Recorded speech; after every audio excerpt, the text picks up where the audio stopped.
Bismillahirrahmanirrahim. Assalamualaikum warahmatullahi wabarakatuh.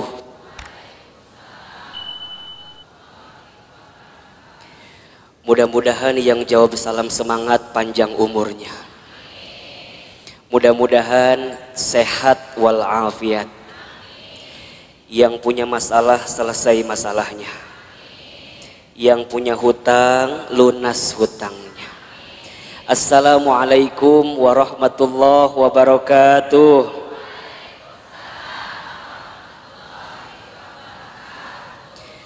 Alhamdulillahirabbil alamin. Alhamdulillahilladzi anzala as-sakinata fi qulubil mu'minin liyazdadu imanan ma'a imanihim. Ashhadu an la ilaha illallah wa ashhadu anna Muhammadan abduhu wa rasuluh. Allahumma salli wa sallim ala rasulillahi Muhammadin sallallahu alaihi wasallam wa ala alihi wa ashabihi wa man tabi'ahum bi ihsanin ila yaumiddin. Rabbi a'udzubika min hamadatis syayatin wa a'udzu bika rabbi ay yahdurun. Subhanaka la ilma lana illa ma 'allamtana innaka antal alimul hakim. La haula wala quwata illa billahil aliyyil azim. Seluruh pengurus Majelis Taklim Samara dan pengurus Darul Quran Bogor yang tidak bisa sebutkan satu persatu, mudah-mudahan kita doakan seluruh pengurus Majelis Taklim ini diberkahi oleh Allah Subhanahu wa taala. Bunda yang dirahmati Allah, apa kabar semuanya pagi hari ini?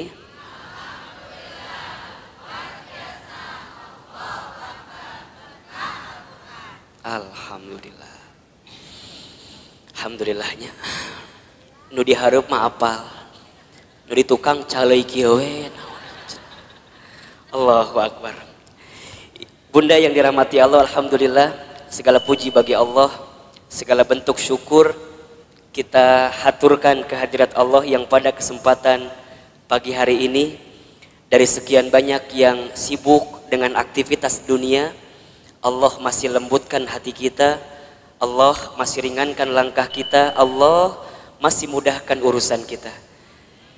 Mudah-mudahan semua yang hadir hari ini, setiap langkahnya, setiap roda kendaraan yang berputar, setiap biaya yang dikeluarkan ke tempat ini menggugurkan dosa yang pernah kita lakukan. Dan Ustadz pun berharap kepada Allah, semoga yang sedang punya persoalan dalam hidupnya, walawaka amin ya, karena yang punya persoalan, yang sedang punya masalah barangkali, mudah-mudahan Allah hadirkan jalan keluar untuk kita semua. Bunda yang dirahmati Allah, hidup ini hakikatnya adalah waktu di antara waktu sholat dan waktu disolatkan. Hidup ini hanyalah titian detik berdetak, jantung berdegup, yang diantaranya kita hanya sedang menunggu waktu sholat dan waktu disolatkan. Bunda tadi sholat subuh. Setelah sholat subuh kemudian bunda menyiapkan sarapan bagi suaminya, menyiapkan perlengkapan bagi anaknya sekolah, kemudian bunda berangkat taklim. Ustadz Hilman, hakikatnya taklim ini bukan hanya sekedar taklim, tapi bunda sedang menanti satu waktu yang nanti zuhur datang. Namanya adalah sholat zuhur. Nanti setelah sholat zuhur, bunda beraktivitas kembali, atau barangkali ada yang tidur siang, ada yang istirahat. Hakikatnya hanya menunggu datangnya waktu sholat asar. Dari asar begitu sore sampai maghrib. Dari maghrib kemudian ke isya. Isya kemudian bunda istirahat, tidur sepanjang malam. Hakikatnya menunggu datangnya sholat subuh.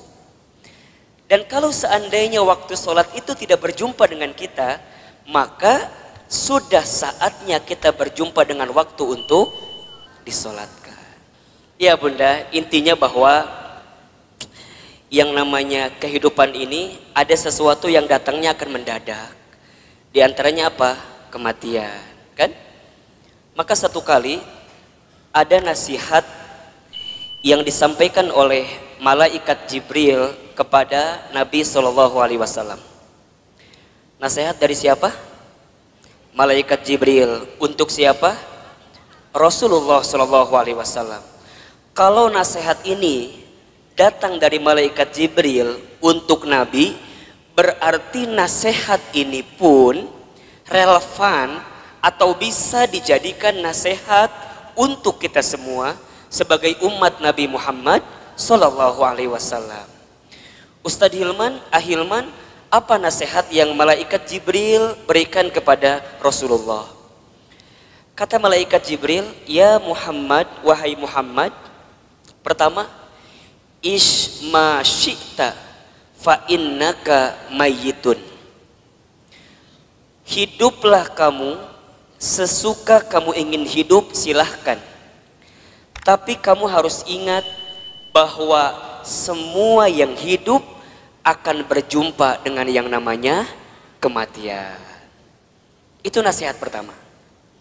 Jadi saat bunda hari ini hidup di dunia, silakan hidup. Berapapun usia yang Allah berikan, berapapun jatah umur yang Allah persembahkan, silahkan. Tapi ingat kata Jibril, dari setiap sendi kehidupan kita, kita semua akan berjumpa dengan yang namanya kematian. Sesungguhnya kematian itu akan datang kepada manusia kitaban muajjala, datangnya tertentu di waktu yang tiba-tiba. Kitaban muajjala. Kita tahu semua akan mati, kita tahu semua akan wafat, tapi kita semua tidak ada yang tahu kapan kita semua akan diwafatkan. Betul apa betul? Kita semua tahu semua tempat itu bisa jadi tempat potensial untuk kita wafat. Tapi kita nggak pernah tahu di tempat mana Allah akan wafatkan diri kita. Maka bagaimana Ustadz menebak semua kematian kita? Rasul pernah mengajarkan kepada kita, innamal mar'u yumitu fil hayat illa ma dzatihi fil hayati dunya.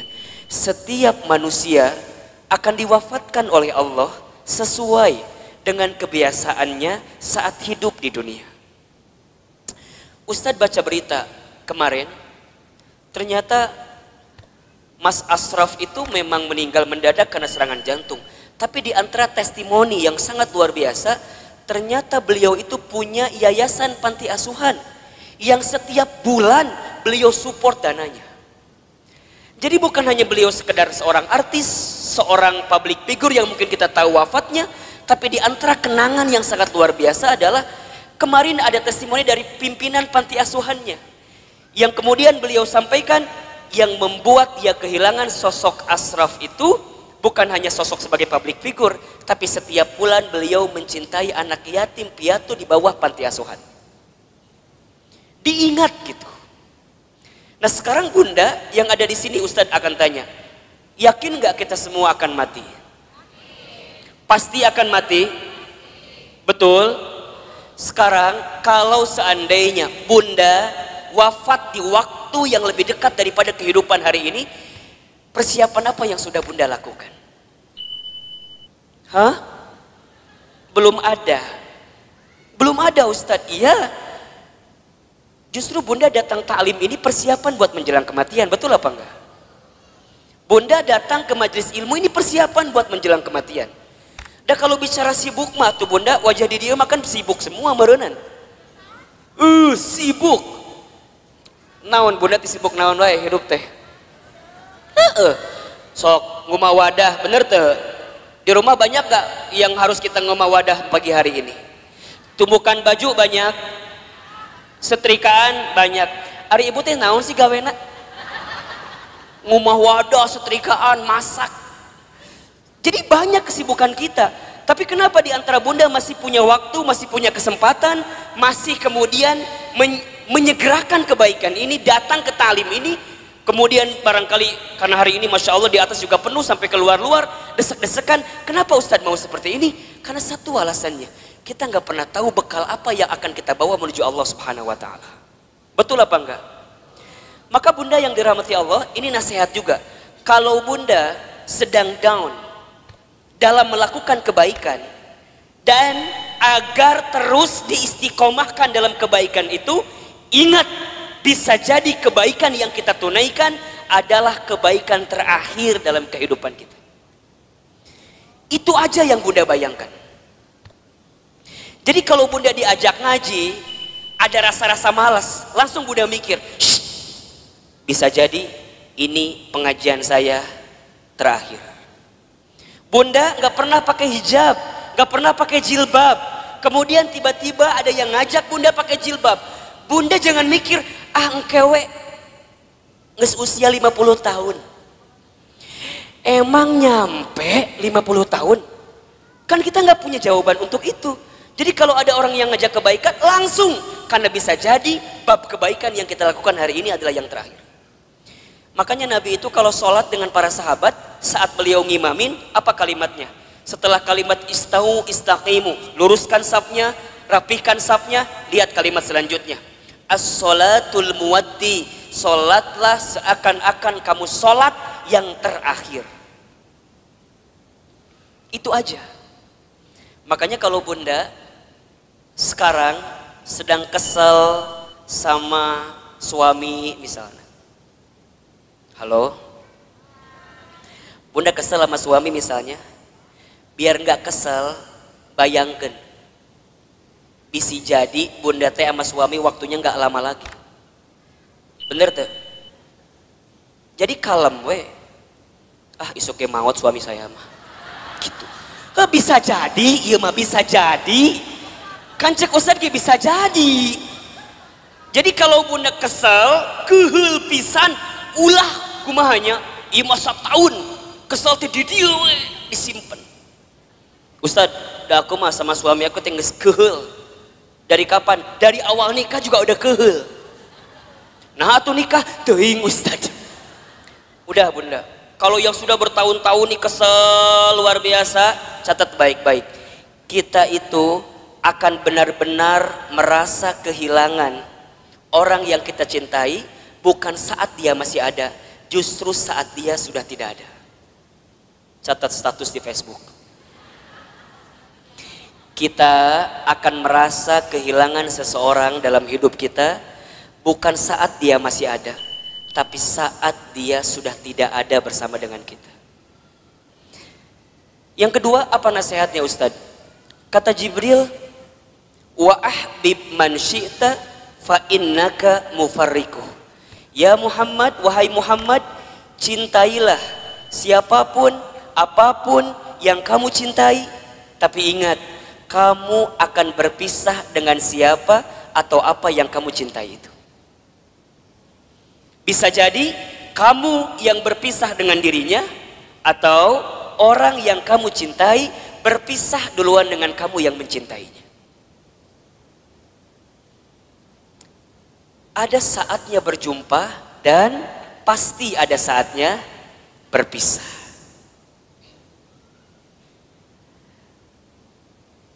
Terbayang sama bunda barangkali, kalau tiba-tiba orang yang kita cintai dipanggil oleh Allah,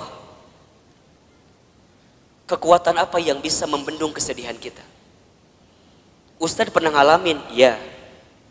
Waktu Ustadz keterima beasiswa ke Amerika Serikat, baru 2 bulan di sana, Ustadz dapat kabar ibunda yang Ustadz sayangi itu meninggal. Dulu kelas 3 SMA, dari Amerika mau pulang susah, harus pulang seperti apa. Tapi Ustadz bersyukur, karena sebelum Ustadz berangkat ke Amerika, itu ada 1 minggu dikasih libur sama pesantren, Ustadz pulang kemudian ke rumah, dan selama seminggu itu Ustadz nemenin ibunda almarhumah, nemenin terus, nyuapin makannya, nemenin sholatnya, dan begitu banyak di antara kata-kata ibunda yang terekam di hari-hari seminggu itu yang sekarang jadi kenyataan. Ustadz sering ceritakan ke bunda barangkali. Bagaimana ibunda Ustadz waktu satu kali sarapan, Ustadz suapin, ketika sarapan ibunda bilang ke saya, Hilman, nanti mama bakal nonton Hilman ceramah di TV. Dulu saya nggak pernah nyangka, orang Garut, orang kampung, orang miskin, anak yatim, gimana caranya bisa ke Jakarta, bahkan bisa masuk TV. Hari ini, apa yang ibunda saya ucapkan jadi kenyataan. Ibunda saya pernah dapat hadiah sejadah, gambarnya Ka'bah. Kemudian ibunda saya tidak pernah lepas baca talbiyah setelah selesai sholat. Kemudian saya tanya kepada ibunda saya, Mama kenapa baca talbiyah terus setelah selesai sholat? Kata ibunda saya, Hilman, Iman, sambil dipegangin pipi saya, Mama itu ingin sekali berangkat ke Baitullah. Kalau Mama nggak sempat berangkat ke Baitullah, Mama doain Iman bisa bolak-balik ke Baitullah. Hari ini, saya pengen berangkat ke Baitullah kapanpun terserah kita. Karena banyak travel yang kerjasama dengan kita. Tapi di balik itu semua, kadang ketika saya berangkat ke Baitullah, saya suka sedih. Karena saya belum sempat menggenggam tangan ibunda saya, ayahanda saya untuk bisa menatap Ka'bah. Maka bunda yang dirahmati Allah, kita akan merasa kehilangan seseorang yang kita cintai bukan saat orang itu masih ada, tapi orang itu setelah tiada. Maka mohon maaf lahir batin, kalau sekarang bunda punya keluarga, punya suami, pasangan, anak-anak gitu, cara mencintai yang paling tulus kepada mereka bukan saat mereka masih ada, tapi bayangkan seandainya orang ini sudah tidak ada dengan kita. Dan Ustadz tuh paling kesal, paling sebel kalau ada istri yang suka bilang begini, Ustadz, da aku mah nikah sama suami aku teh, meni asa gak pernah bahagia teh. Ari bunda udah berapa tahun nikah teh? 12 tahun. Selama eta kesiksa terus 12 tahun teh. Yakin dah mual mungkin 12 tahun teh meni sangsara terus, betul apa enggak?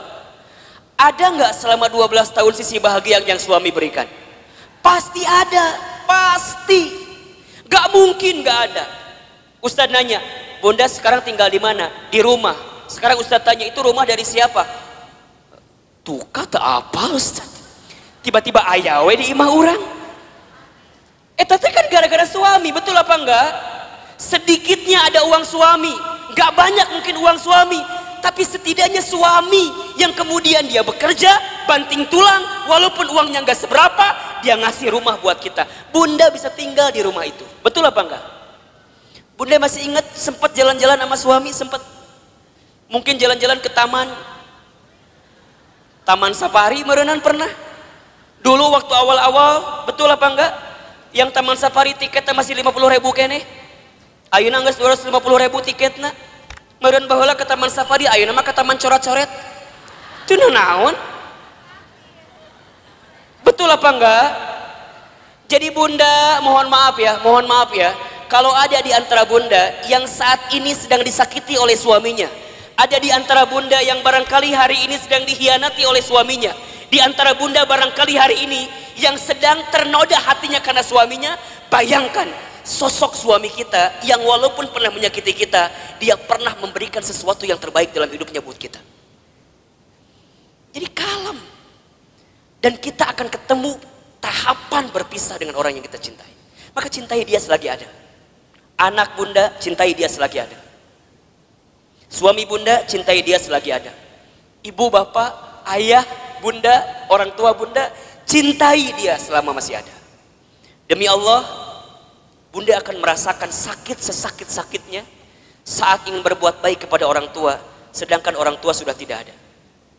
Maka satu kali Ibnu Umar tuh pernah bertanya kepada Rasulullah, ya Rasulullah, kalau seandainya aku menggendong ibuku keliling muterin Ka'bah, apakah aku bisa membalas semua kebaikan orang tuaku?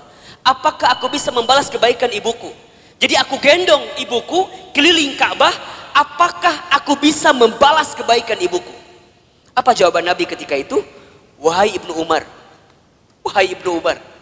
seandainya kamu menggendong bukan hanya di depan Ka'bah, tapi kamu menggendong ke seluruh dunia ibunda kamu, demi Allah, jangankan semua kebaikannya, tendanganmu saja saat engkau dikandung dalam rahimnya belum tentu membalas kebaikan kamu, ibunda kamu, dengan apa yang kamu lakukan.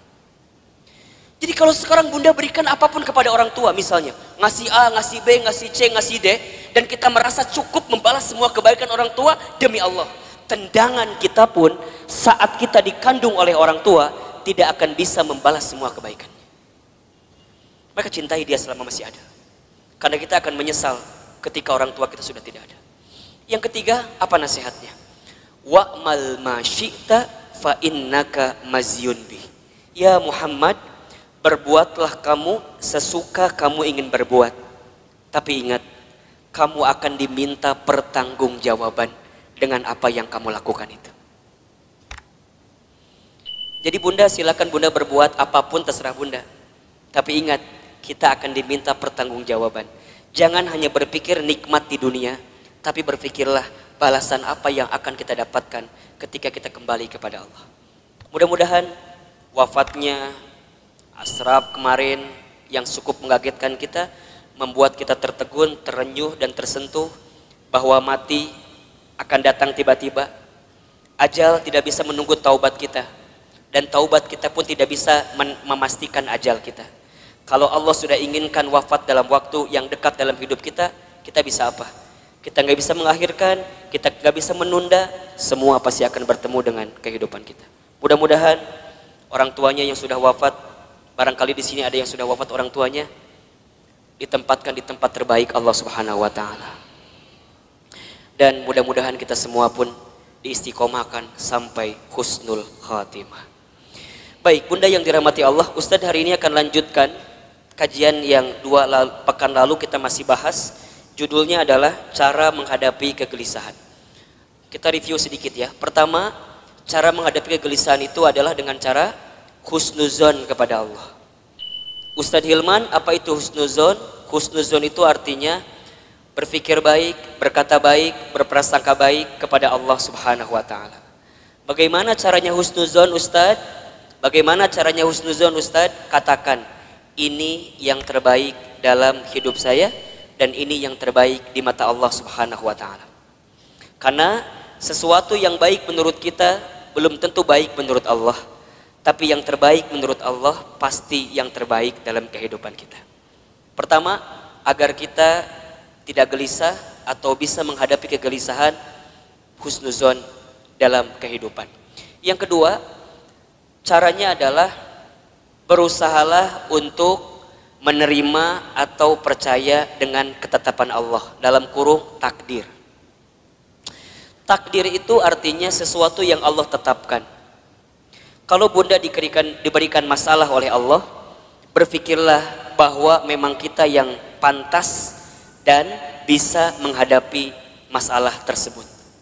Soal anak SMP gak akan mungkin dikasih ke anak SD. Soal anak SMA gak akan mungkin dikasih ke anak SMP. Semua dalam hidup ini sesuai dengan takarannya, sesuai dengan ukurannya. Terima takdir dan percaya takdir Allah Subhanahu wa taala. Yang ketiga, caranya adalah berusaha bersyukur dalam keadaan apapun. Ustadz Hilman, apa itu bersyukur? Bersyukur itu artinya berterima kasih dalam keadaan apapun. Asyukru bil qalbi, syukur dengan hati. Asyukru bil lisan, syukur dengan lisan.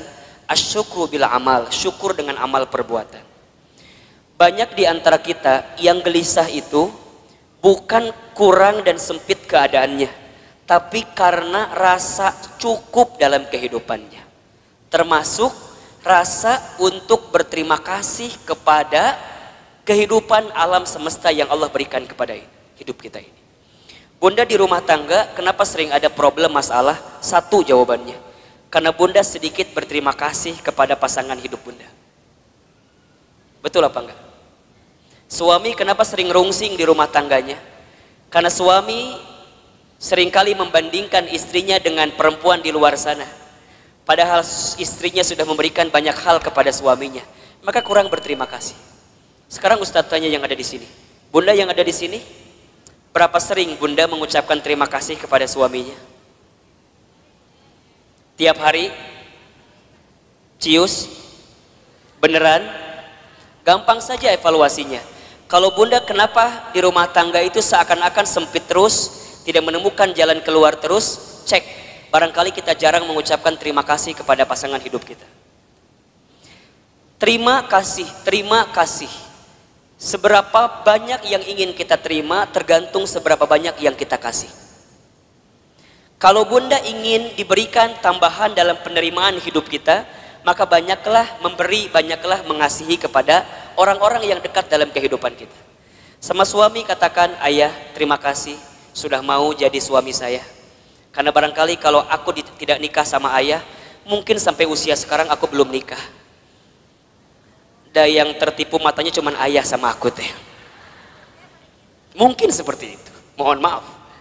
Suami kita juga harusnya bilang makasih sama istrinya. Karena barangkali kalau kita dulu nggak nikah sama suami yang sekarang itu, betul, mungkin kita akan nikah dengan yang lain, yang lebih prospek daripada suami orang itu jelas teh ayeuna. Tapi Allah yang memilihkan kita sampai pada tahapan seperti ini. Maka banyak-banyak berterima kasih. Sama anak, bunda sama anak jangan minta dihargai. Kakak, mama tuh capek ngurus kamu. Dari kecil ngebesarin kamu, coba hargai mama. Kata anak, berapa harganya mah? Kan gitu jawabannya. Bunda jangan balik minta penghargaan kepada anak, tapi balikin ke anak. Nah, terima kasih ya, sudah jadi kakak yang baik, adik yang baik, anak yang baik buat mama. Berharga banget itu anak kita bunda. Investasi akhirat yang tidak akan pernah terputus adalah anak kita. Makanya mohon maaf, Ustadz mah suka bilang begini, kalau bunda punya anak, kemudian ada pengeluaran buat anak, jangan pernah menyebutkan biaya, tapi sebutkan itu investasi. Apa bedanya Ustadz? Kalau biaya itu habis, bunda keluarkan habis, tapi kalau investasi, bunda keluarkan balik lagi buat bunda. Makanya kalau buat anak jangan bilang, Ustadz biaya anak teh besar, jangan. Itu salah. Kalau biaya anak bunda keluarkan habis, nggak balik lagi ke bunda. Dia sekolah SDIT, SMPIT, SMAIT mungkin mahal harganya. Bunda jangan bilang biaya sekolah mahal, jangan. Bunda katakan investasi sekolah anak saya mahal. Ingat, setiap yang mahal kita keluarkan pasti returnnya pun akan tinggi. Betul apa enggak? Kan ada rumusnya dalam bisnis. Betul apa enggak? High risk, high return. Besar resikonya, besar penerimaannya. Berat keluarnya, maka akan tinggi juga keuntungan yang kita dapatkan. Pertanyaan Ustadz, sudah seberapa besar investasi yang bunda berikan untuk anak bunda?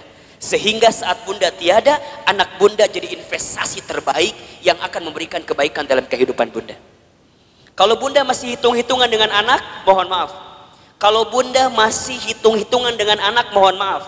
Karena pada bab selanjutnya, Allah pun akan hitung-hitungan dengan apa yang diberikan ke dalam kehidupan kita. Catat baik-baik ya. Catat baik-baik ya. Rezeki itu tidak akan pernah habis saat kita memberi yang terbaik untuk keluarga kita. Rezeki kita tidak akan pernah habis saat kita memberikan nafkah yang terbaik bagi keluarga kita. Maka lihat kalimatnya, nafkah. Nafkah itu sama dengan kalimat infak. Asal katanya dari kalimat nafako atau infako, sama. Apa artinya? Sesuatu yang kita berikan dalam hal materi yang akan kembali dalam kehidupan kita. Nah, itu infak. Makanya para suami, mohon maaf ya, para suami di luar sana, ini Ustadz bicara ke kamera. Emang ada suami di belakang? Emang ada di sini yang tiba-tiba pakai jilbab gitu? Suami nggak ada kan? Para suami, mohon maaf, kalau antum mau ditinggikan derajatnya, mau bertambah rezekinya, jangan pernah hitung-hitungan ngasih sama istrinya. Catat. Jangan minta diulangi pohodoi Ustadz. Para suami, para ayah, kalau kita ingin ditinggikan derajatnya, dimudahkan rezekinya, maka jangan pernah pelit kepada istrinya. Karena saat engkau membahagiakan istrimu, di saat itu Allah akan bahagiakan kehidupan. Ustadz percaya sekali bahwa suami yang baik sama istrinya, kemudian istrinya bahagia karena kehidupannya, istri bahagia itu menentukan rezeki suami. Makin bahagia istrinya, maka makin mudah rezeki suaminya. Cius, bener. Bunda tanyain istri saya, tanya nanti kalau ketemu, Teh Lina bahagia nggak punya suami kayak Ahilman? Tanya, nggak tahu atuh, tanya ku ibu. Engke kalau ibu ketemu sama Teh Lina, ibu tanya. Ustadz mah sangat meyakini Bunda, sekarang banyak keajaiban rezeki dalam diri Ustadz itu bukan semata-mata karena Ustadz, bukan. Saya mah tuh apa daya lah, jangan kieu hungkul lah. Ya ginilah apa gitu kita mah. Betul nggak? Semua kebaikan datang hinggap kepada kita karena ada magnet yang kuat. Magnetnya adalah istri kita. Kebayang kan? Itu teh baru satu istrinya. Hah? Naon ieu teh? Ada yang salah Ustaz sampaikan? Emang Ustaz ngomong naon tadi teh? Iya, itu teh baru satu doa dari istrinya. Kebayang gak kalau doanya banyak? Yang banyak bukan istrinya, bukan. Doanya. Satu istri tapi mendoakan banyak, itu bagus. Daripada istri banyak gak saling mendoakan, malah saling berantem, itu gak bagus. Betul apa enggak? Yang lebih bagus istrinya banyak, doanya banyak. Enggak. Jangan kan? Jangan. Nah jadi Bunda Nuri cemburu. Benar Bunda. Dan sama, Bunda juga sama. Saat jadi istri, jangan pernah meminta sesuatu di luar kemampuan suaminya. Disebutkan dalam hadis, begitu banyak perempuan yang menempati tempat di dalam api neraka. Kenapa? Karena ingat, bukan karena kurang sholatnya, bukan. Bukan karena kurang baca Quran, bukan. Bukan karena kurang zikirnya, bukan. Tapi karena mereka saat jadi istri kurang bisa menerima apa yang suaminya berikan. Halo, jelas tidak? Jadi dua nana kudu seimbang. Suami jangan pelit, istri jangan minta sesuatu di luar kemampuan suaminya. Yang terjadi kadang dua-dua nana rumah tangga teh, suamina pelit, istrina teu mikir gitu. Ustadz, gimana kalau suami aku teh sebenarnya ada uangnya teh, tapi meni pelit pisan? Ada nggak yang kayak gitu? Nu mana istrina? Coba kita selamatkan dalam kebaikan. Insya Allah enggak kan? Ustadz, kalau begitu boleh enggak seorang istri ngambil uang dari suaminya?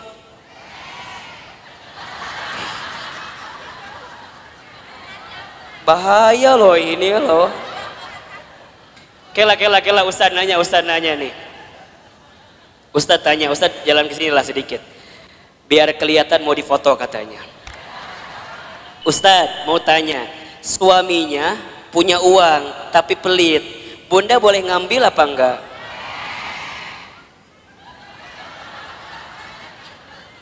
Kata siapa itu teh? Bunda catat ya, kalau suaminya pelit kemudian dia nggak pernah ngasih kepada kita padahal uangnya ada, maka Bunda boleh mengambilnya dengan can beres, asik langsung. Tah cek Ustadz mah eta nu jadi salah teh. Ku Bunda si Ustadz sok dipotong materina teh. Bunda boleh mengambil dengan syarat tertentu. Ingat ya, ini bicara bab fikih. Contoh ya, jadi kalau suami pelit, uangnya ada tapi nggak ngasih ke Bunda, bunda boleh ngambil dengan syarat tertentu. Satu, bunda ambil sesuai dengan kebutuhan keluarga. Satu, ingat ya, bukan kebutuhan bunda, kebutuhan keluarga. Jelas kira-kira? Uang dapur kebutuhan bunda atau kebutuhan keluarga? Baik, uang pembantu kebutuhan bunda atau keluarga? Bunda beli tas baru new arrival di Botani, kebutuhan keluarga atau kebutuhan bunda?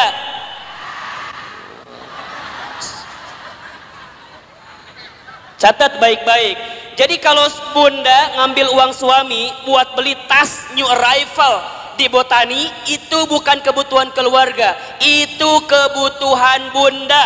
Kalau suami nggak ngasih, jangan ngambil. Kalau bunda ngambil, hitungannya dosa mencuri. Mikir. Berapa rupiah yang sudah bunda ambil, pikir. Suami pelit, ada uangnya, bunda ambil buat beli make up. Boleh apa enggak? Boleh, asalkan suami senang dengan make up yang bunda kenakan.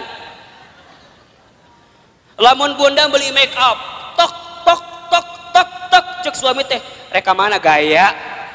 Misalnya suami nggak nerima dengan apa yang diambil karena make upnya, mohon maaf, bunda harus bilang sama suami. Ini bab penting tentang keuangan bunda. Contoh topik lain Ustadz biar bunda paham. Kalau bunda punya hutang, suami harus membayarkan atau tidak? Kalau suami punya hutang, bunda kudu bayarkan atau henteu? Cukup membingungkan. Suami punya hutang, bunda kudu bayarin apa enggak? Nah, bunda punya hutang, suami kudu bayarin apa enggak? Yang ketiga tadi, agar kita nggak gelisah, apa tadi? Bersyukur. Baik, yang keempat bunda, kita selesaikan hari ini bab ini ya. Yang keempat, cara menghadapi kegelisahan adalah banyak mendengarkan kata-kata yang baik. Banyak mendengarkan nasihat yang baik. Banyak mendengarkan sesuatu yang baik. Ada di surat Az-Zumar ayat 18. Coba dibuka. Surat Az-Zumar ayat 18. Surat ke 39 kalau nggak salah, ayat 18. Boleh bun dibacain artinya, bantuin ustadznya. Az-Zumar ayat 18. A'udzubillahi minasyaitonirrajim. Yaitu mereka yang mendengarkan perkataan lalu mengikuti apa yang paling baik di antaranya. Mereka itulah orang-orang yang telah diberi petunjuk oleh Allah, dan mereka itulah orang-orang yang mempunyai akal sehat. Baik bunda, perhatikan kalimatnya. Di situ diperintahkan oleh Allah kita semua untuk mendengarkan sesuatu yang baik. Karena apa yang sampai ke telinga kita, itulah yang akan menentukan perasaan dalam hati kita. Betul apa enggak? Apalagi buat perempuan, buat para muslimah. Perempuan itu lemahnya atau kelemahannya di telinga. Laki-laki lemah atau kelemahannya di mata. Laki-laki mah kalau ngelewat sesuatu yang lebih indah menurut pandangannya, maka dia akan menatap sesuai gerakan dari yang dilihat itu. Jadi kalau bunda jalan jeung suami bunda di Botani, tiba-tiba di depan bunda teh aya nu geulis, sep ngalewat. Suami bunda pasti akan melihat, set, gitu. biasanya pandangannya sesuai dengan arah kemana dia berjalan. Jadi kalau bunda jalan sama suami, kemudian suaminya begitu lihat yang indah-indah, pada tahapan pertama biarkan saja, berarti wajar, normal. Tapi lamun keterlaluan, kemana panon eta, tak gitu. Jadi kalau set sekali itu wajar, memang nalurinya begitu laki-laki. Tapi kalau perempuan itu lemahnya di telinga. Makanya hati-hati bunda dengan kalimat-kalimat yang negatif yang datang dalam kehidupan kita. Itu yang bisa membuat kegelisahan dalam hidup kita. Contoh, bunda teh punya teman. Pertama begini, Cida sini.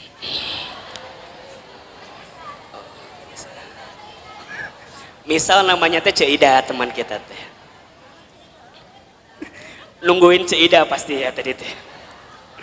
Misalnya bunda teh cerita sama teman bunda, siapa namanya?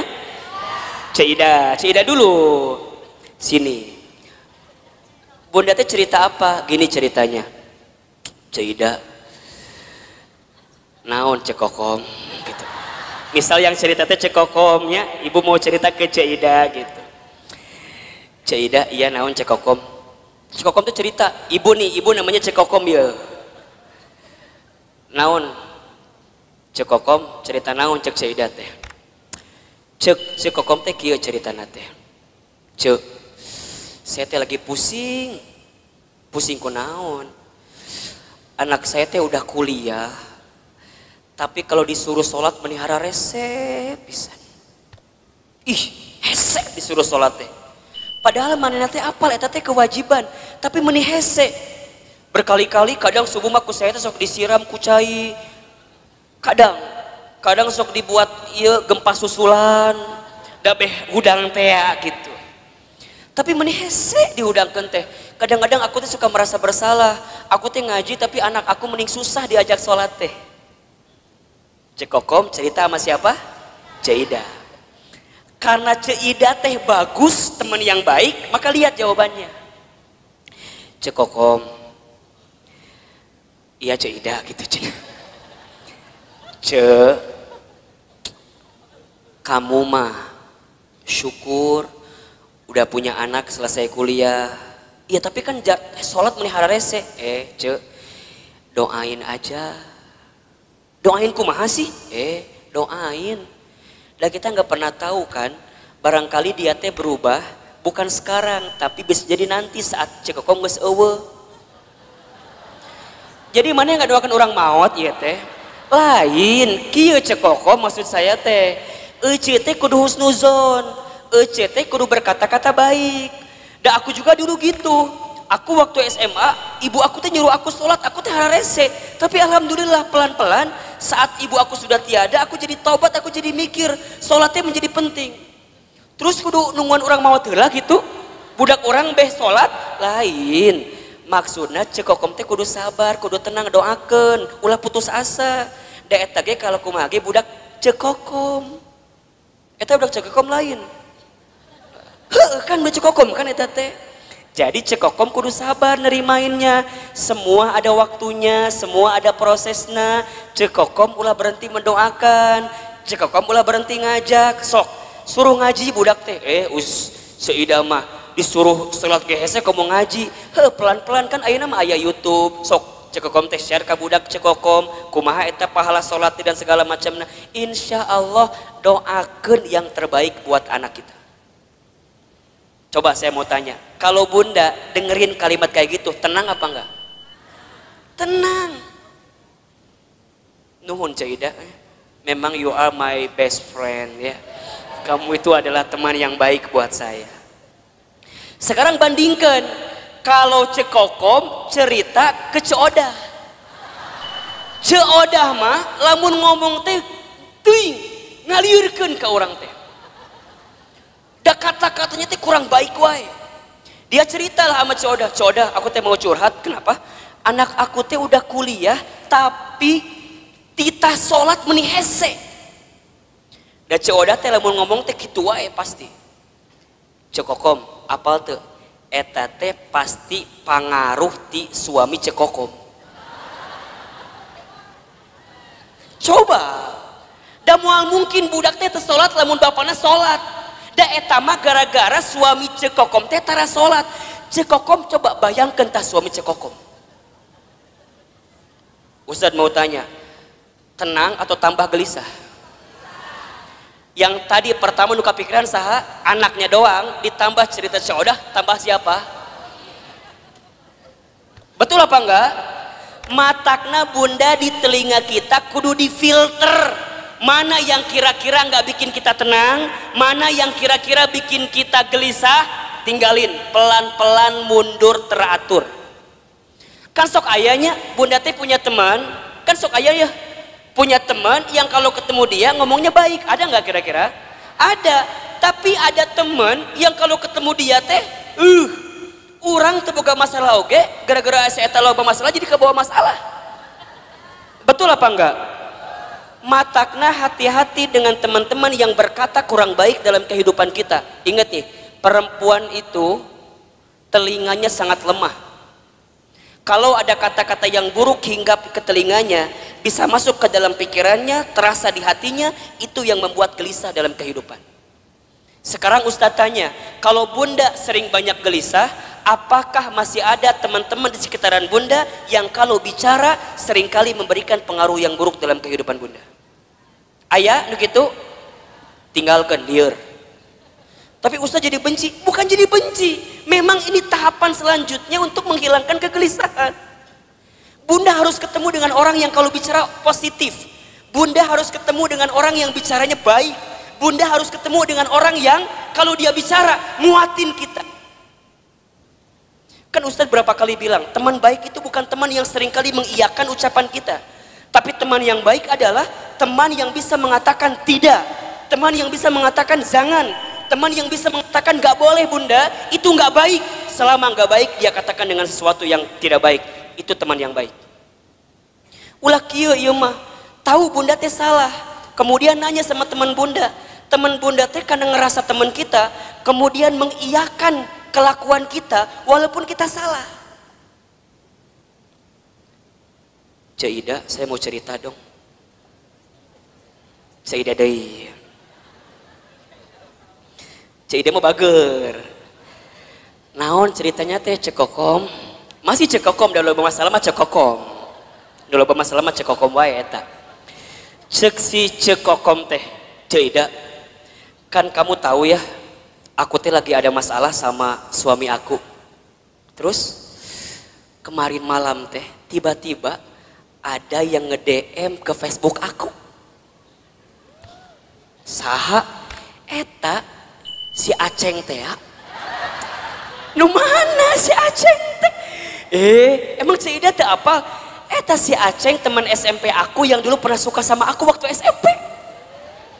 Terus kumaha? Ya kan aku teh penasaran. Ieu siapa yang tiba-tiba assalamualaikum gitu di DM na teh. Terus aku lihat profilnya meni asa bening gitu. Asa alus lah dia gambarna teh.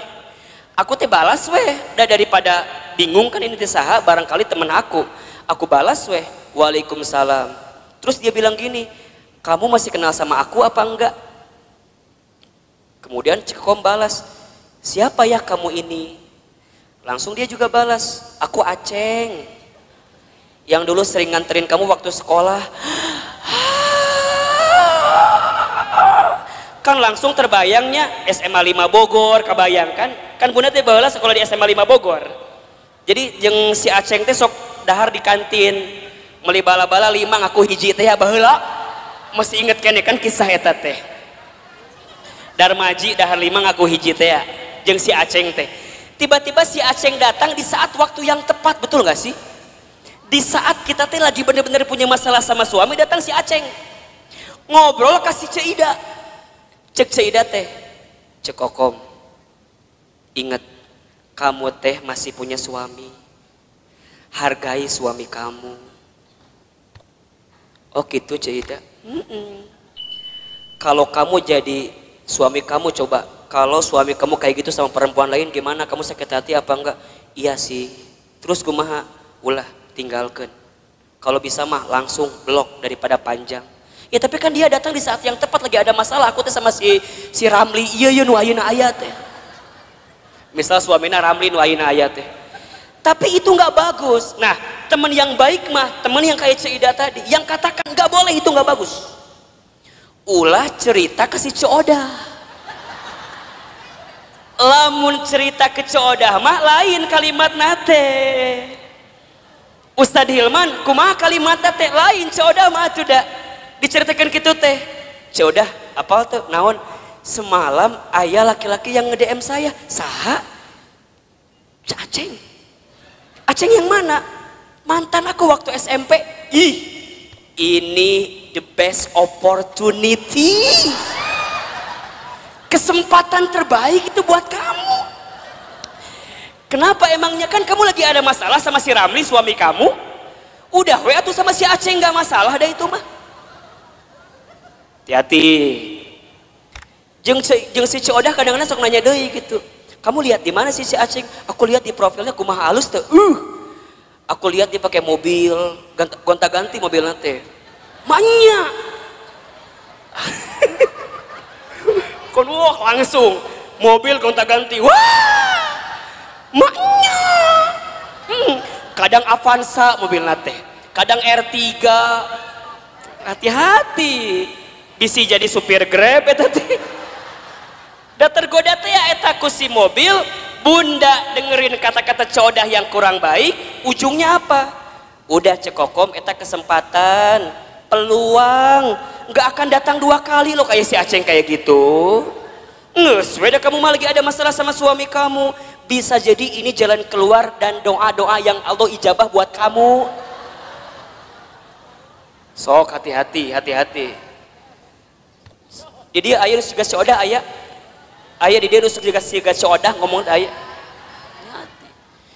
Ingat ya, kata-kata buruk itu bunda akan mempengaruhi pikiran kita. Pikiran kita mempengaruhi hati kita. Sama bunda juga. Kalau bunda hidup di rumah tangga dengan suami, kalimat suami seringkali mendatangkan hal-hal yang negatif dalam kehidupan bunda. Naon tinggalkan, naon tinggalkan. Kalau suami kata-katanya kurang baik didengar oleh kalimat bunda, maka bunda katakan kepada suami bunda, ayah, kalau ayah nggak bisa berperilaku sesuai kemauan bunda, minimal ayah tidak berkata-kata yang buruk dalam kehidupan rumah tangga kita. Mungkin suami kita belum bisa berubah dengan kemauan kita. Setidaknya suami kita tidak berkata-kata buruk dengan ucapannya dalam kehidupan rumah tangga kita. Karena mohon maaf, para istri banyak yang tersakiti hatinya bukan semata-mata karena kelakuan suaminya, tapi lebih banyak karena kata-kata dari siapa? Betul apa enggak? Mungkin kalau sekali ditampar, set, bisa hilang, selesai. Tapi kalau kata-kata sudah menusuk di hati, itu bertahun-tahun tidak akan pernah bisa bunda lupakan. Betul apa enggak? Terbayang dalam benak kita. Apalagi hati-hati, hati perempuan itu seperti cermin katanya. Al-mar'atu kal mir'ah. Perempuan itu seperti cermin.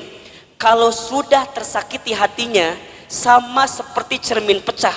Mungkin kamu bisa meletakkan kembali pantulan cahayanya, tapi pantulan cahayanya tidak akan sama sebagaimana cermin itu di waktu sebelumnya. Bunda tersakiti, mungkin bunda bisa memaafkan, tapi untuk melupakan tak mudah seperti memaafkan tadi. Betul apa enggak? Biasa aja, biasa aja. Dan itulah nanti yang akan membuat hidup kita gelisah. Makanya nanti ditambah, kalau bunda sudah mendengarkan kata-kata yang baik dan tidak menemukan di orang-orang yang dekat dengan kita, maka bunda temukan kata-kata yang baik itu di tempat majlis ta'lim, majlis ilmu. Makanya Ustadz Hilman mohon maaf ya, kalau bunda barangkali seringkali mendengarkan kajian saya, sangat sedikit sekali kajian saya bicara tentang hal-hal yang mungkin mengusik hal-hal lain. kemudian nyindir hal-hal yang lain. Saya bicaranya deket-deket aja, deket-deket di sini aja. Saya berusaha untuk menghadirkan kata-kata nasihat yang bijak dalam kehidupan Bunda. Buat Ustadz mah Bunda, Bunda nyatat, kemudian Bunda lupa kajian saya, nggak masalah. Karena barangkali catatan hutang lebih banyak daripada catatan kajian saya. Makanya sekali dia datang diingetin lagi, dicas lagi, betul apa enggak? Atau udah kebayang Bunda bahwa lagi waktu sekolah yang ada ujiannya, Bunda mah jarang belajar, bener enggak? Kadang mau ujian teh pas ulangan pas mau ulangan baru belajar. Kamu ayeuna taklim, eueuh UTS-na eueuh, UAS-na eueuh. Jadi jangan berharap kalau dia akan ngebuka lagi catatannya.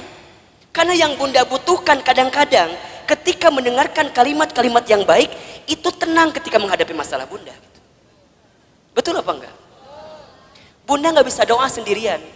Kemudian Bunda dibimbing untuk berdoa. Dan Bunda mendapatkan ketenangan. Kenapa? Karena dengan telinga Bunda, Bunda mendengarkan ketenangan itu. Makanya mohon maaf lahir batin ya, kalau Bunda sedang punya masalah, kan kita mah seringkali curhatnya. Bener apa ente? Buat Ustadz perempuan curhat itu nggak masalah. Karena barangkali buat perempuan itu adalah cara dia menyelesaikan masalah dia. Betul? Kan kadang-kadang Bunda mah kalau udah curhatnya jadi agak tenang kan. Dan yang paling hebat mah kadang-kadang curhat manehna solusi oge, manehna oge. Nges beres ngomong baru dia keluarkan solusinya. Ustadz aku begini. Tapi kan aku harusnya begini ya Ustadz ya. Eta jawabannya. Ngomong sorangan jawab sorangan ta eta. Mungkin buat perempuan itu jadi jawaban ya silahkan saja. Tapi alangkah lebih baik kalau Bunda sedang ada masalah, Bunda temukan seseorang yang ketika dia bicara bisa mengeluarkan kata-kata baik yang menenangkan kehidupan Bunda. Misalnya Bunda ketemu Ustadz, ulah ngomong kieu, Ustadz aku mau curhat. Ulah liur ka Ustadna. Langsung Ustadz bisa nasehatin saya apa enggak? Karena tanpa Bunda cerita pun Ustadz udah tahu. Dari wajah nggak bisa bohong. Nukie ya wajah-wajah banyak masalah pasti. Nukie nih wajah ada masalah sama suaminya kelihatan. Ustadz dari mana kelihatannya? Air mata nggak bisa bohong. Betul apa enggak? Air mata itu lebih deras mengalir saat kita tersakiti oleh orang yang dekat dalam kehidupan kita. Air mata, coba Ustadz mau nanya, nangis itu lebih sakit yang mana? Yang terisak-isak atau yang dia menangis pelan sampai dia nggak bisa keluar air matanya saking sedih? Nah, nu mana coba? Dua nana. Bener nggak sih? Kadang-kadang Bunda teh mau curhat nggak bisa, pernah nggak kayak gitu tuh? Mau ngomong nggak bisa karena saking sakitnya perasaan kita, pernah nggak kayak begitu? Kan kalau pada bab gitu jadi pusing kan. Misalnya Bunda nih janjian sama saya di kantor saya di Jalan Azimar 3, kantor teman hijrah. Bunda pernah main ke sana? Nanti main ke sana ya. Kalau ketemu saya syukur, kalau enggak nanti ketemu banyak di sana. Tadi kumaha tadi menangis teh? Oh iya. Oh, lebih sakit mana? Menangis yang terisak-isak atau menangis yang air mata keluar tapi mulut nggak bisa bicara?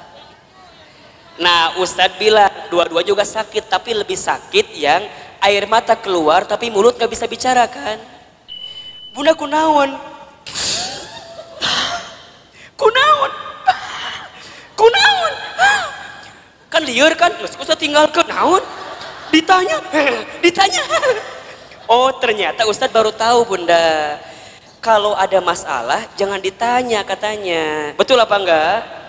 Jangan kunaon, jangan, karena perempuan gak akan jawab. Bunda kunaon?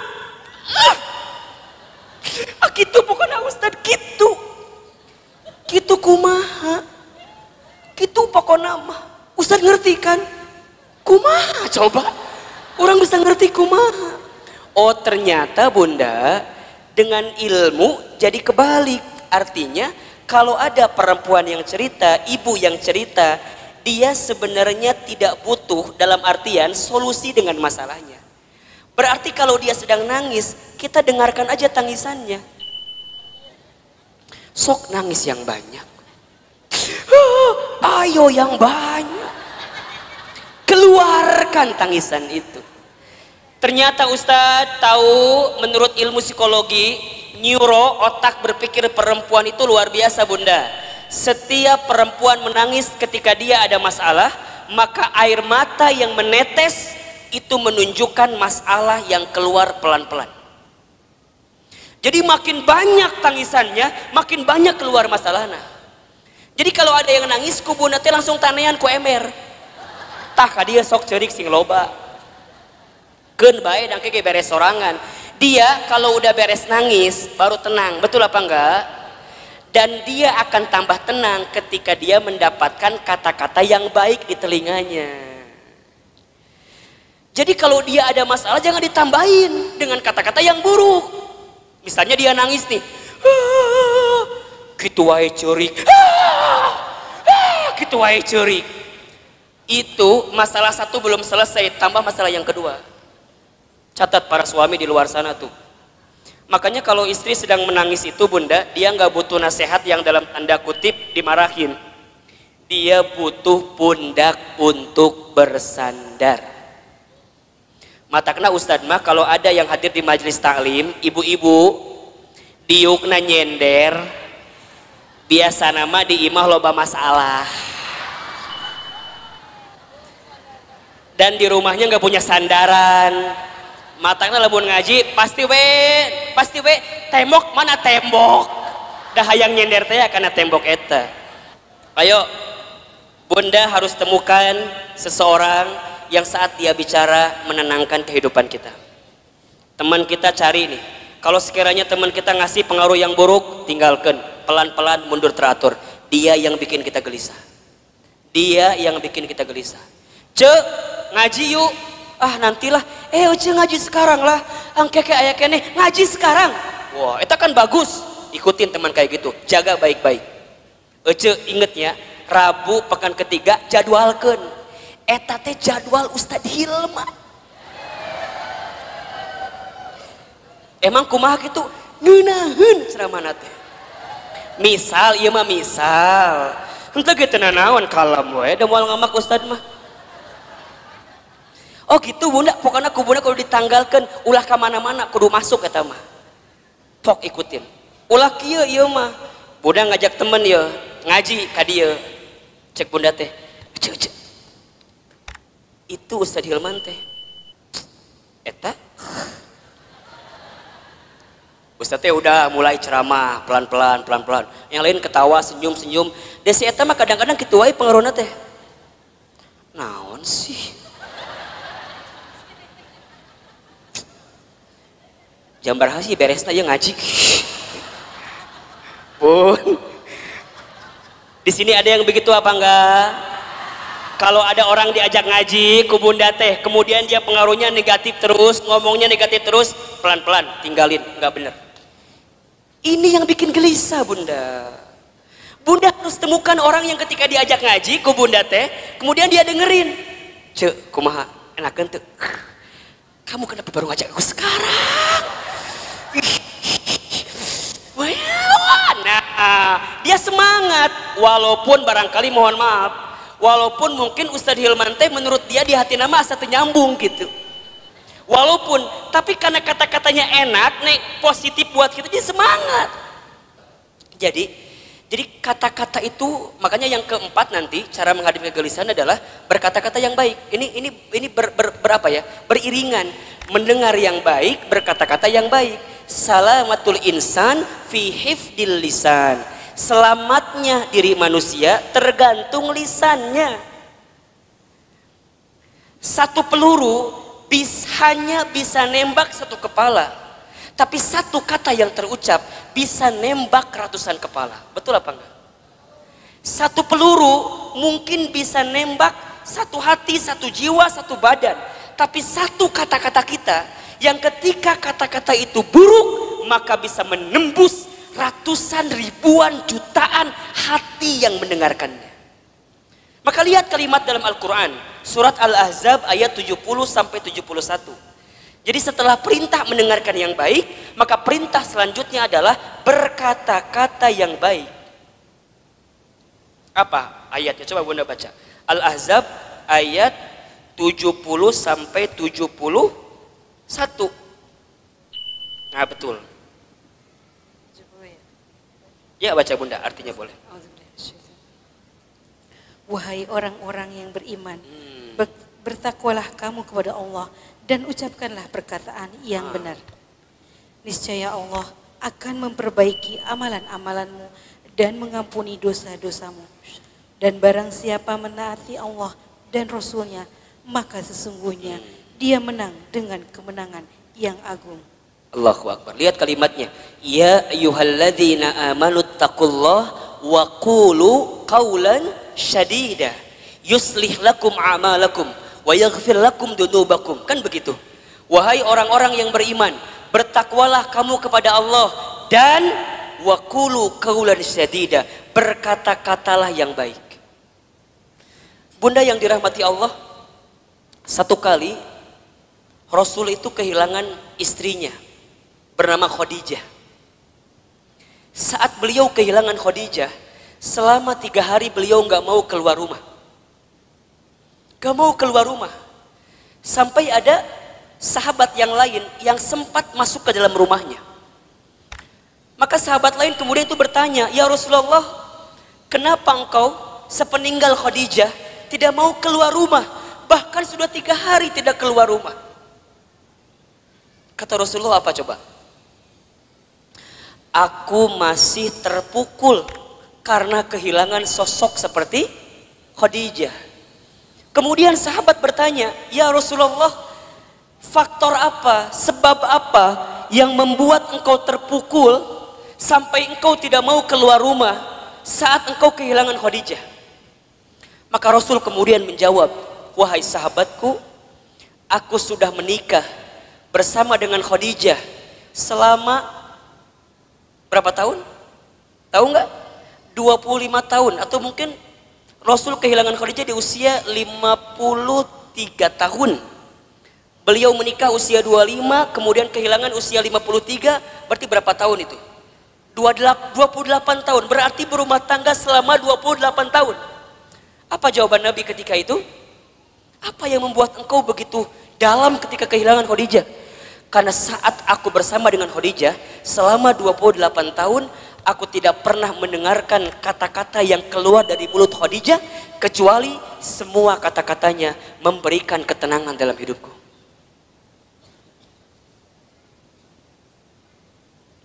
Coba Bunda bayangin. Aku tidak pernah mendengarkan kata-kata yang keluar dari Khadijah kecuali semuanya memberikan ketenangan dalam hidupku. Sekarang Ustaz tanya, Bunda di rumah tangga punya suami Bunda kalau mendengar kata-kata Bunda tambah masalah, hilang masalah. Ulangi.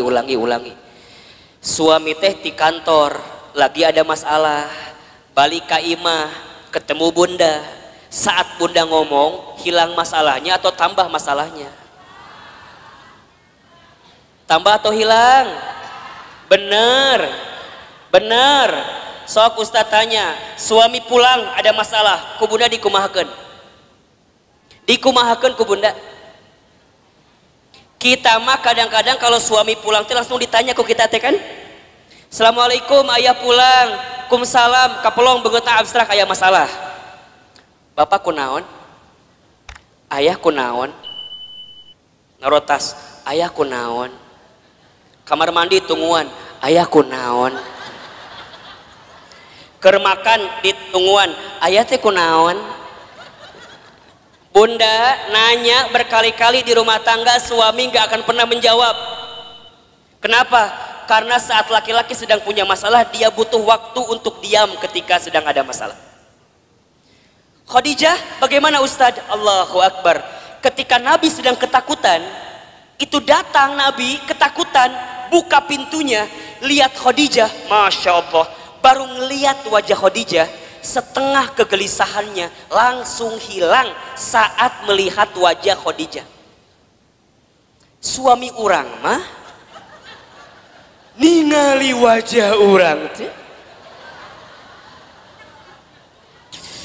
Assalamualaikum. Datang kita, kumsalam. Iya problem deui.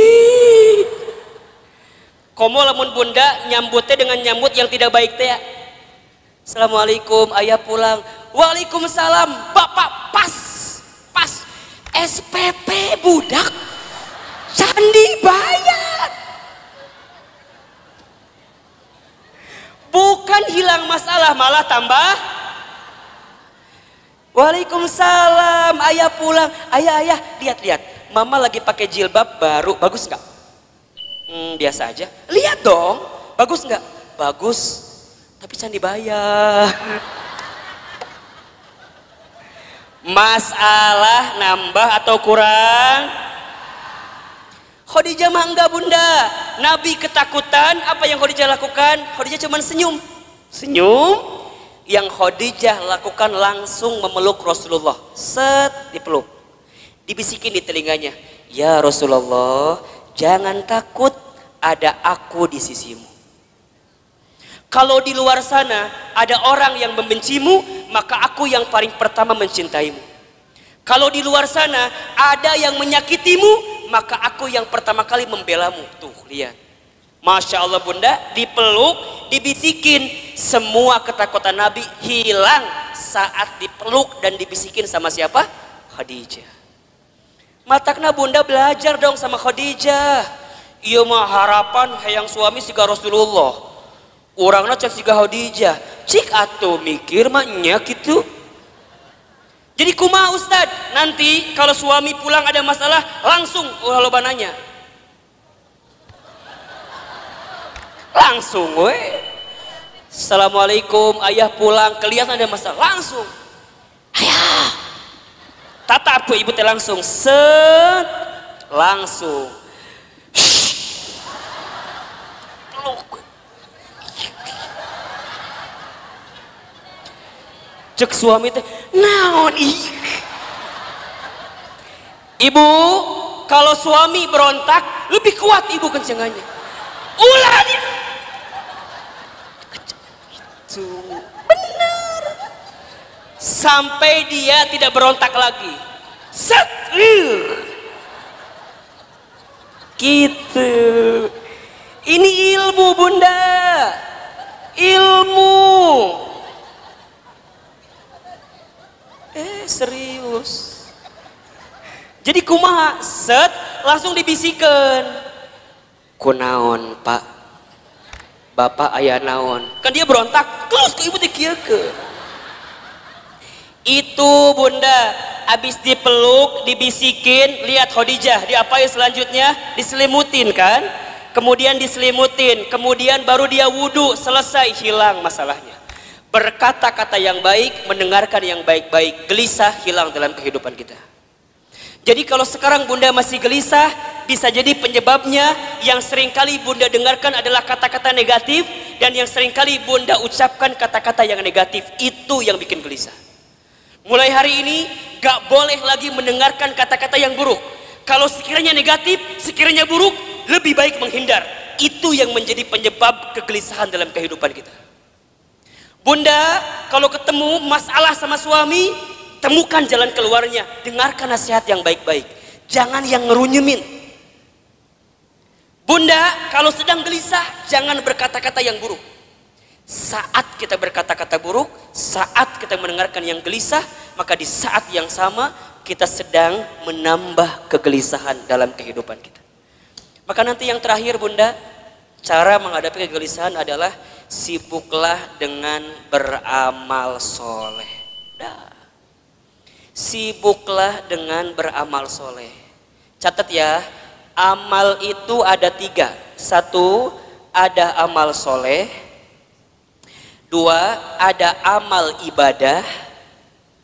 3, ada amal jariah. 1 apa? Amal soleh. 2, amal ibadah.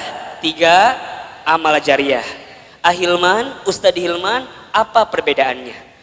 Amal soleh itu artinya semua perkataan atau perbuatan yang disukai dan diridhoi oleh Allah, itu amal soleh. Saya ulangi, amal soleh itu semua perkataan atau perbuatan yang disukai oleh Allah dan diridhoi oleh Allah. Yang kedua, ada amal ibadah. Amal ibadah itu artinya semua aktivitas yang diniatkan untuk Allah dengan teknis dan aturan. Amal ibadah artinya semua perkara, semua aktivitas yang diniatkan untuk Allah dengan teknis dan aturan yang sudah ditentukan. Paham? Oke. Yang ketiga, ada amal jariyah. Amal jariyah itu semua perkara yang bermanfaat yang dilakukan saat kita hidup dan masih bermanfaat walaupun kita sudah wafat. Jelas? Amal jariyah adalah semua perkara yang bermanfaat yang dilakukan saat kita hidup dan masih bermanfaat walaupun kita sudah wafat. Jadi ada amal soleh, ada amal ibadah, ada amal jariyah. Amal soleh apapun yang bunda lakukan, yang bunda ucapkan, selama Allah suka, selama Allah ridho, itu amal soleh. Ngaji, ini amal soleh. Allah suka apa enggak? Allah ridho apa enggak? Ridho. Bunda baca Al-Quran, amal soleh atau bukan? Amal soleh. Allah suka, Allah ridho. Amal ibadah mah amal yang aturannya ada. Sholat, amal ibadah. Bunda nggak bisa sholat di luar ketentuan Allah. Misal, tiba-tiba jam 11 siang sholat. Ditanya ke budak, mah sholat naon? Zuhur. Kan can waktuna, nges teu kuat hayang sholat.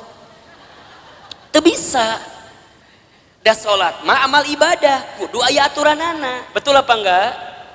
Sholat kudu tertib. Allahu Akbar. Bacaan pertama apa? Iftitah baru Al-Fatihah. Teu bisa. Allahu Akbar. At-tahiyatulillah. Teu bisa. Eta mah engke di ujung. Betul apa enggak? Eta amal ibadah. Kalau amal jariyah yang bunda lakukan sekarang tapi manfaatnya terus menerus. Wakaf tuh tadi ada. Infak beras, ya kan? Kemudian bunda bantuin bangun pesantren,